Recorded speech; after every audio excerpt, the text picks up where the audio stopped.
آج فضیلت الشیخ یاسر الدوسری حافظہ اللہ خطبہ ارشاد فرما رہے ہیں۔ آپ نے حمد و ثنا بیان کی اللہ تعالیٰ کی، نبی پاک صلی اللہ علیہ وسلم پر درود و سلام بھیجا، اور اب فرما رہے ہیں کہ اے لوگو، میں اپنے آپ کو اور آپ سب کو اللہ سے ڈرنے کی نصیحت کرتا ہوں۔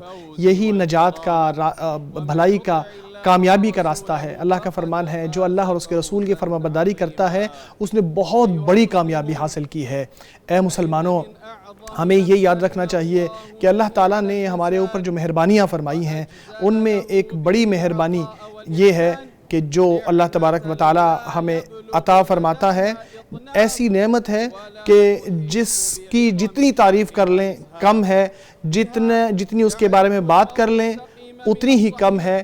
اسی کا ذریعہ انسان صحیح اور غلط کو ممتاز کرتا ہے، بھلی اور بری بات کو ایک دوسرے سے الگ کرتا ہے، اسی کے ذریعے وہ برائی سے دور ہوتا ہے، خرابیوں سے بچتا ہے۔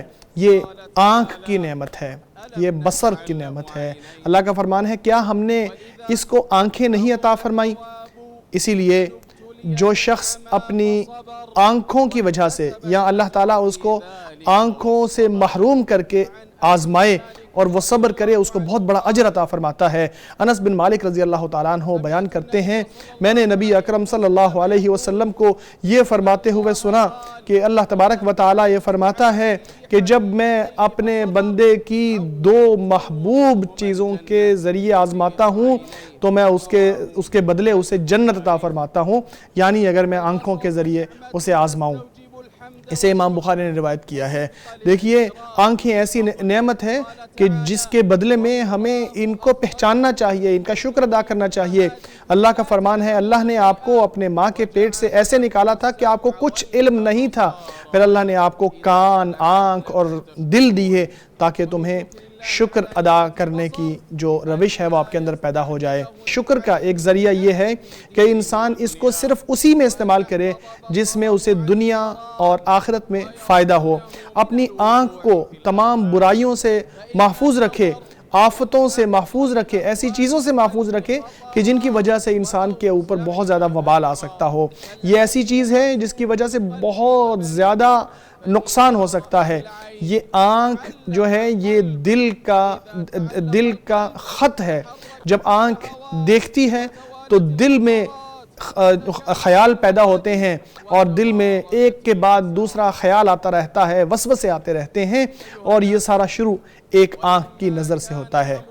دیکھیے، یہ معاملہ بڑا سنگین ہے، اسی لیے ہماری شریعت نے ان تمام راستوں کو بند کیا ہے جو حرام کی طرف لے جانے والے ہیں۔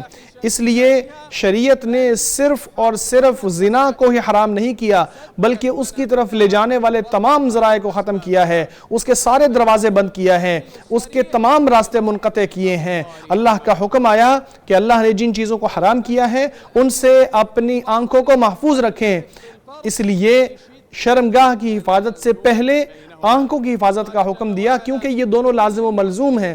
اللہ کا فرمان ہے، اہل ایمان سے کہو کہ وہ اپنے آنکھوں کی حفاظت کریں اور اپنی شرمگاہوں کی حفاظت بھی کریں، یہ ان کے لیے زیادہ پاکیزہ طریقہ ہے۔ اللہ ان کے کاموں کو خوب جانتا ہے۔ اور اہل ایمان مومنات کو بھی کہہ دو کہ اپنی آنکھوں کو نیچا رکھیں اور اپنی شرمگاہوں کی حفاظت کریں۔ تو حرام نظر ایک ایسا تیر ہے جو شیطان کا زہر آلودہ تیر ہے، جس سے وہ دلوں کو اپنے نشانے پہ لاتا ہے، ان کے نور کو ختم کر دیتا ہے، ان کو اندھا کر دیتا ہے۔ پھر جب یہ تیر دل میں آ کے لگتا ہے تو دل اپنی خواہش کی پیروی کرنے لگتا ہے، نہ پھر وہ کسی بھلائی کو بھلا سمجھتا ہے، نہ کسی برائی کو برا سمجھتا ہے۔ پھر اللہ کے بندو، یہ بھی یاد رکھو کہ جو آنکھ ہے وہ ایسی چیز کو خوبصورت کر کے دکھاتی ہے جو انسان حاصل نہیں کر سکتا۔ جو چیز انسان نہیں حاصل کر سکتا اس کو بہت خوبصورت بنا کے دیکھتا ہے۔ جب انسان اس تک پہنچ جاتا ہے تو پھر اس کو معلوم ہوتا ہے کہ اس کے اندر اتنا حسن نہیں ہے جتنا دور سے نظر آتا تھا۔ اس لیے انسان اگر اپنی آنکھ کو محفوظ کر لے تو وہ مختلف قسم کی برائیوں سے بچ جاتا ہے جو اس کے بعد اس کو نظر آتی ہیں یا اس کو جھیلنا پڑتی ہیں۔ آج کے دور میں یہ نظر ایسی چیز ہے کہ جو بہت زیادہ کہہ لیجئے کہ بہت زیادہ پھیل گئی ہے، یہ بیماری آنکھوں کے حوالے سے بد نظری کی بیماری بہت زیادہ پھیل گئی ہے، انسانوں کی عقلوں میں، انسانوں کی گھروں میں بغیر کسی اجازت کے پہنچ چکی ہے۔ یہ الیکٹرانک جو ہمارے ڈیوائسز ہیں، ان کے ذریعے بہت ساری چیزیں ہمارے گھروں میں اس طرح پہنچ گئی ہیں۔ اس لیے آج کے دور میں ہمیں یہی زیب دیتا ہے کہ ہم غض بصر کی یاد دہانی کریں، کیونکہ یہ تقوی کا عظیم ترین راستہ ہے، خاص طور پہ اس دور میں۔ غض بصر سے دل محفوظ ہوتا ہے، وہ نیکی کی طرف آ جاتا ہے، وہ شہوات اور خواہشات کی وادیوں میں بھٹکنے سے بچ جاتا ہے۔ اسی کے ذریعے انسان اپنے جسم کی راحت بھی حاصل کرتا ہے، اپنے روح کو سکون بھی دیتا ہے، ایمان کو سکون بھی دیتا ہے، اور اطاعت کی لذت بھی اسے حاصل ہوتی ہے، علم و معرفت کے راستے بھی اس کے لیے کھلتے ہیں، اور اسی طرح اسے بصیرت اور بصر دونوں مل جاتی ہیں، حجت بھی ملتی ہے اور ہدایت بھی ملتی ہے اور دور اندیشی بھی ملتی ہے، ثابت قدمی بھی ملتی ہے، دلیری بھی ملتی ہے، اور دل میں نور بھی آ جاتا ہے۔ انسان جتنی اپنی نظر کو محفوظ کرتا ہے، اتنا ہی وہ اپنے دل میں نور کو محسوس کرتا ہے۔ اسی لیے ہمیں چاہیے کہ اپنی نظر کو اپنے دین کے جائز کاموں کو دیکھنے کے لیے استعمال کریں، کیونکہ بری نظر سے انسان کا جسم بھی خراب ہوتا ہے، تھکتا ہے، اور اس کے معاملات بھی بکھر جاتے ہیں، کیونکہ سمجھدار شخص جو ہے وہ ہوتا ہے جو انجام کی طرف اپنی نظر رکھتا ہے اور جانتا ہے کہ یہ جو نظر ہے اس کی لذت چند لمحوں کی ہوتی ہے اور اس کی حسرت اور ندامت اس کی وجہ سے بہت بڑی ہوتی ہے۔ اللہ کا فرمان بھی ہے، اپنی آنکھوں کو ان چیزوں کی طرف نہ پھیلاؤ یا نہ بڑھاؤ کہ جو ہم نے لوگوں کو دے رکھی ہیں دنیا کی زیب و زینت میں سے، تاکہ انہیں آزمائیں، کیونکہ تمہارے رب کا رزق زیادہ بہتر اور باقی رہنے والا ہے۔ اے میرے بھائیو، اللہ تبارک و تعالیٰ آپ کو اور ہمیں قرآن کریم اور سنت رسول صلی اللہ علیہ وسلم کے ذریعے مستفید فرمائے۔ میں اسی پر اکتفا کرتا ہوں، اپنے لیے، آپ کے لیے اور تمام مسلمانوں کے لیے اللہ سے ہر گناہ اور غلطی کی معافی مانگتا ہوں۔ آپ بھی اسی سے معافی مانگو، وہ معاف کرنے والا اور رحم فرمانے والا ہے۔ حمد و ثنا اللہ ہی کے لیے ہے، حمد و ثنا اللہ ہی کے لیے ہے۔ درود و سلام ہو نبی ہدایت محمد صلی اللہ علیہ وسلم پر اور آپ صلی اللہ علیہ وسلم کی پیروی کرنے والوں پر۔ اس کے بعد میں یہی کہوں گا کہ اللہ کے بندو، غض بصر میں معاون چیزوں میں ایک یہ ہے کہ انسان اللہ کا خوف اپنے دل میں رکھے، اللہ کے عذاب سے ڈرے، اللہ سے ہمیشہ دعا کرتا رہے، انسان اپنا مجاہدہ کرے، کیونکہ حدیث میں آتا ہے کہ جو عفت کا راستہ اختیار کرتا ہے اللہ اس کو عفت اور پاک دامنی عطا کر دیتا ہے، جو اللہ کے لیے کوئی چیز چھوڑتا ہے اللہ اس سے بہتر اسے عطا فرما دیتا ہے۔ ایک بزرگ سے کہا گیا کہ اپنی آنکھوں کو کیسے محفوظ کیا جائے؟ انہوں نے کہا، یہ جان کر کہ اللہ کی نظر تمہارے اوپر اتنی تیز ہے جتنی تمہاری اس چیز کی طرف نہیں ہے جسے تم دیکھنا چاہتے ہو۔ اسی طرح ان جگہوں سے بھی انسان کو بچنا چاہیے جہاں برائیاں ہوتی ہیں، جہاں فتنے سامنے آتے ہیں، کیونکہ فتنے انسان کو گھیر لینے والے ہوتے ہیں۔ اللہ کے بندو، ہمیں یہ بھی یاد رکھنا چاہیے کہ غض بصر محرومی نہیں ہے، بلکہ یہ کرامت ہے، یہ انسان کو روکنے والی چیز نہیں ہے، بلکہ یہ انسان کو محفوظ کرنے اور اس کے دین کو محفوظ کرنے کی چیز ہے۔ تو اللہ سے ڈرو، اپنی آنکھوں کو ان چیزوں سے محفوظ رکھو جنہیں اللہ نے تمہارے لیے حرام کیا ہے، خلوت میں بھی اور سب کے سامنے بھی اللہ سے ڈرتے رہو، کیونکہ آپ کو آپ کے اعمال کے بارے میں پوچھا جائے گا۔ اللہ تعالیٰ کا فرمان ہے، کان، آنکھ اور دل، ان سب کے بارے میں انسان سے سوال کیا جائے گا۔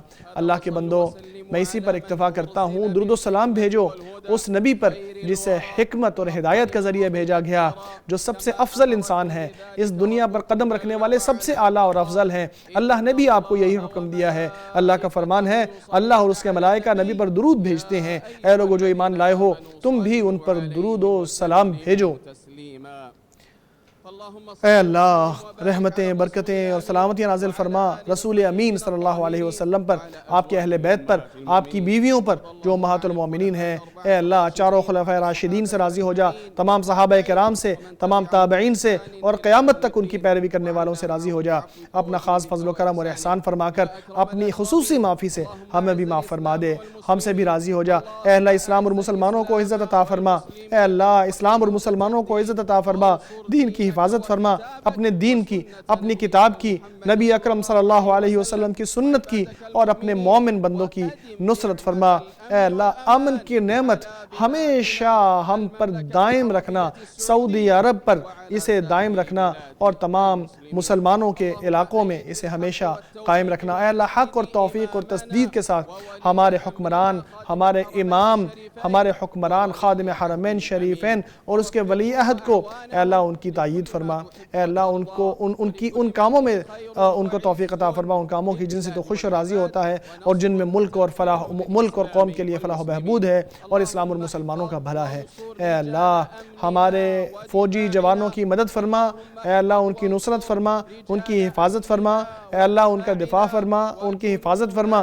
اے اللہ سرحدوں پر جو پہرہ داری کر رہے ہیں، اے اللہ تو ان کا مددگار بن جا، ان کی نصرت کرنے والا بن جا۔ اے اللہ ان کی مدد کرنے والا، ان کی نصرت کرنے والا بن جا، ان کی تائید کرنے والا اور نگہبان بن جا۔ اے اللہ پریشان حال مسلمانوں کی پریشانیاں اور مصیبت زدگان کی مصیبتیں دور کر دے، قرض داروں کے قرض ادا فرما دے، ہمارے اور مسلمان بیماروں کو شفا عطا فرما۔ اے اللہ ہمارے اور مسلمانوں کے بیماروں کو شفا عطا فرما۔ اے اللہ کمزور مسلمانوں کی حفاظت فرما، ان کی فلسطین میں مدد فرما۔ اے اللہ فلسطین میں ان کی مدد فرما، اور دنیا میں ہر جگہ ایسے مسلمانوں کی مدد فرما۔ ہر مصیبت سے نکلنے کا ان کو راستہ عطا فرما، ہر پریشانی سے نکلنے کا ان کو راستہ عطا فرما، ہر بلا سے، ہر مصیبت سے ان کو عافیت نصیب فرما۔